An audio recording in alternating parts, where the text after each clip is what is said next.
Next one. Okay. Ito, medyo na-discuss ko na ito kanina. Kaya lang, parang alam na natin ito. Okay?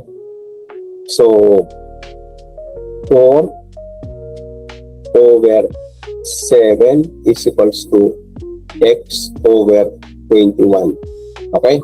Pag ganyan na ang itsura, dalawang fraction sa kabilaan ng equation, yung equal sa gitna, cross multiply. Okay? Magkakadikit yung dalawa. Yung isa sa isang banda, yung isa sa isang banda. Okay? Kung alin magkadikit, 7x, siyempre magkadikit, equals 4 times 21. Okay? In this case, let's say, ito i-explain lang natin ito kung bakit nagkaganito siya. Okay?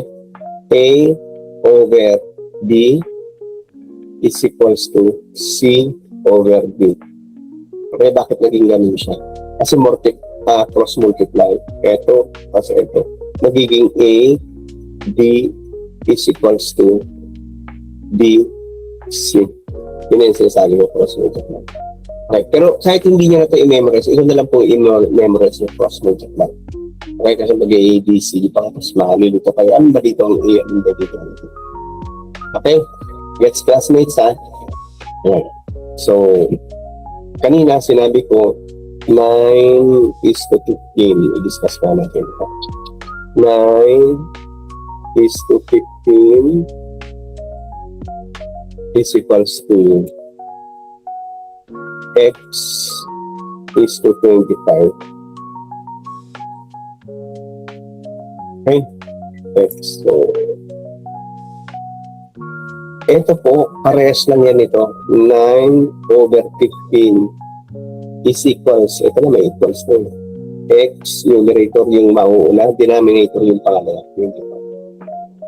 Okay, so ito medyo mahirapan kayong i-compute. Pero pwede naman, sabi ko nga, product of the extremes is equals to product of the means. Okay? So 9, ito magiging product of the extremes, that's 9 times 25 is equals to 15 times x. Okay? Tingnan nga natin ito kung maging parehas yan. Cross multiply. Okay? 9 times 25 is equals to 15x. Parehas lang po. You will arrive on the same answer kasi parehas yan. Okay?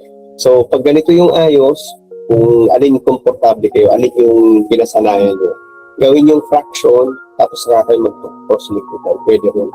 Pero yung iba, shortcut na, product of the extremes is equals to product of the means. Okay?